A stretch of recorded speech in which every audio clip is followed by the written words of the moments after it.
Shields up, weapons online. Engage.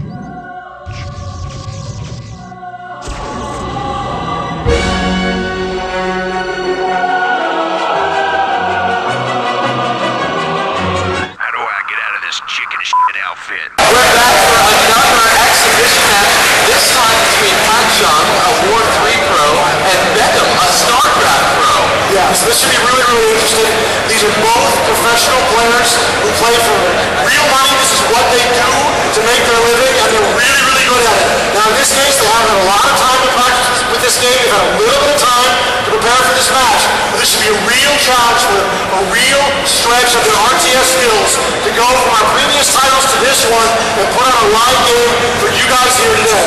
Right, so we're ready to go into the match. If we can get the screen swapped up to mine. They're going to be playing on Steps of War, a map that you guys at home haven't seen, a map that nobody here has probably gotten to see unless they were playing StarCraft 2 at the event. Right, so this is a new map for our game. It's a 1v1 map, and when we get in, I'll show you too. It's a little bit more complicated than some of our previous maps. It's got a lot of strategic options. It seems very, very simple at first, but quickly you'll realize how many choices there are moving across the map. So on Steps of War, up in the top right corner of the screen, we do have Pan Shung, we're going to call him Pan, just to help us out there a little bit. Pan playing the red Protoss in the top right corner of the map, and all the way across the map in the bottom left corner, Beckham as the blue Protoss of Protoss Mirror. Yeah, this should be a really interesting game. There's a lot of interesting strategic choices in a Protoss versus Protoss map. We often see Stalkers gain a lot of power on this map because you can use them to kite zealots. We also see a lot of the air units have a lot of viability in this map, so we'll see what happens. As we move across the map, we can see there's a narrow choke point leading out of your base. It's a little bit far away from your main base, but still, it's a great place to defend. This leads down to a natural expansion, which both players should be looking to exploit as they play the game. Out of the natural expansion, there is a wider choke, but a choke nonetheless you can use to protect your natural expansion, and there's these line of sight blockers you can use to hide your force from enemy attackers and ambush them as they approach your map. Very important in a Protoss Mirror match where Zealots really need to get up close. Using those line of sight blockers can really save you a lot of trouble. And all of these features on any StarCraft 2 map are always going to be mirrored, so we again see the line of sight blockers, the wider choke into a natural, into a smaller choke, back over into the enemy space. Both these players so far have begun with a obviously starting build order. They both have a pylon down, they both started their first gateway, continuing to pump probes. So this is the natural lane we showed you, the main lane of battle, where most of the action, at least for the first part of the game, is likely to occur. As we move into the later parts of the game, there are some branches off to the sides that players can exploit. Additional resource paths, rocks that can be destroyed, watchtowers that can be grabbed. You can see a little bit of raiding going on here as the red Protoss move in, his man moves in, he's managed to grab a mineral, add an insult to injury, and he runs off with just a few minerals just to sort of taunt his opponent. Oh, but he's coming back. I guess he wants a little more. Beckham's not going to be too happy that he's trying to harass that probe, but the probe's just going to make a waste of taking his 5 minerals with him. Later, says Pan, I'm out. So over here we see, oh, Beckham's tried going for a raid, but he hasn't been so successful. Hasn't gotten his own 5 minerals to steal from Pan quite yet. Right. So you see these probes are moving around the map, scouting the place out. There are some watchtowers. One probe's moving to the watchtower. There's 2 ships passing tonight. The Zealots are close against each other and start beating on one another. It looks like it's about to be a fight right now.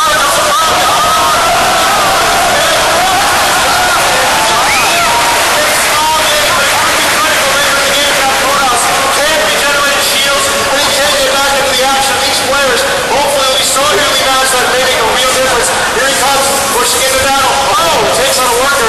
A good hit as he backs up away from those workers, trying to buy some more time. Oh, he doesn't want to regeneration on his Protoss Zealot. Yes, he keeps moving Zealot away just enough that it only has 1 HP left. And it's just barely getting a little bit of shield back. Now bringing in an additional Zealot to give him a little backup. You can see that right now Beckham is really scrambling to defend his base. Right, just trying to kind of keep him in the game at this point.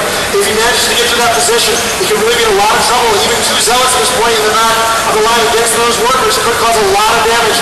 So he's got to be very careful. He's got to stay in the game. You can see now he's moving to try to block that choke off, protect himself from this continued aggression from Pan. So Beckham, meanwhile, has gone for the cybernetic sword as I was hovering over briefly. He's also started building a Stalker. A Stalker is going to be very strong in any PvP mirror match because of how fast they move and the fact that they deal range damage. Yeah, here comes the Stalker. He uses the kite against these Zealots. The Zealots are really trouble now. And all the Stalker has to do is shoot and move, hit him back up. And there's not a lot that the Zealots can do. They can keep chasing him, but they are slower. Until Zealot charge comes online, and that's later in the game, there's not a lot the Zealot can do against the Stalker. If you can force the Stalker to fight, if you can put him in a position where he has to hold his ground in battle, the Zealot will absolutely win. But that's why Micro is so important in StarCraft 2. You can really get a lot more value out of your units if you use them correctly. It looks like the robotics facility is going down there. We saw what Matt Gosher did in the last game with that robotics facility. This could be a real threat in this game. So they have gone for different tech goals. As you can see, it looked like Beckham was going for that Twilight Council. Very possible that he's going to research Blink for his Stalkers and have massive Stalkers out on the field. Whereas over here, it looks like either Pan could be going for just having an observer on the field or also going for, as you said, Colossus. Yeah, so the Twilight Council is a critical building for the Protoss. It opens up lots of choices. In addition to getting access to all kinds of upgrades, and here we come pushing in, trying to get some damage off. He's trying to pick off that zone at the front line. He's trying to get the damage in. His zone is safe in the back. Well, when that front line zone is just taking a beating, another Stalker's going to come in. That will help him out in this coming battle. So the Twilight Council gives you access to a lot of upgrades. It also gives you access, it's a gateway building, gives you access to other technologies. It gives you access to High Templar, Dark Templar, all kinds of choices. Now, Pan has been a very sneaky player that I was just trying to show you. He has built a proxy pylon. This is something that you probably haven't seen quite yet, but obviously it's very, very possible. Because of Warpage, you're able to build a pylon anywhere and work in additional reinforcements to literally any position on the battlefield.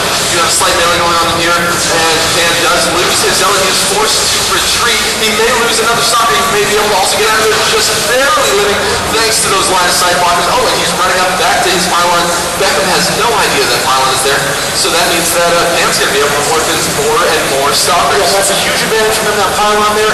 It means his entire economy of his base is focused on that position. You can see the high ground there. He couldn't see up the high ground, so he got there without knowing the threat. He's got an observer in play. That's just what he needs.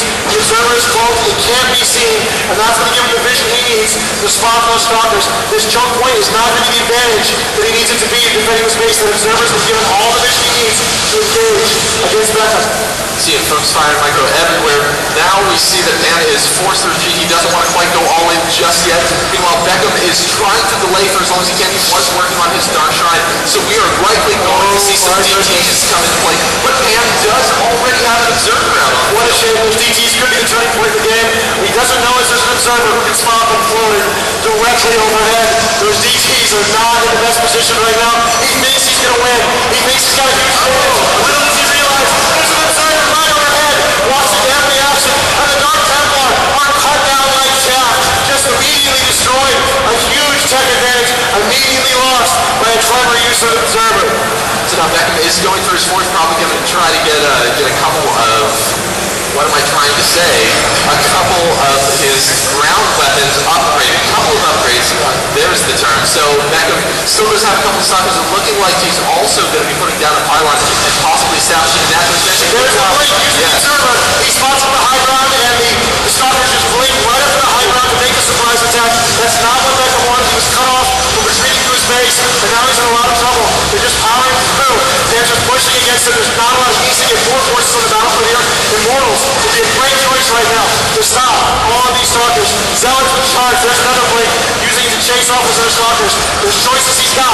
The question is, can he get the technology onto the battlefield in time to save himself? Far too much focus fire from Pan. Also, that blink was a great surprise because he did still have the observer play, able to get it right up the cliff again. Right here, he's also still going to continue being able to fire up cliffs. He does have line of sight up here. Folks firing down Beckham's units. It's not looking good for Beckham at this point in the game. You see that great microwave man. He fired a single shot at that wounded Zealot. Oh, warping into battle. Not a great idea. You can pick off the units that warp in. You really want to warp into a safe place. It's one of the weaknesses of warp in. You made a little mistake there. Oh, there's the blink. Moving directly away right into the Beyond Stream. Moving right against those probes. Just tearing the place to pieces. It's looking really, really bad at this point for Beckham. The workers desperately trying to counterattack. They can do some damage, but the minerals are getting in their way, and he's just taking a battle.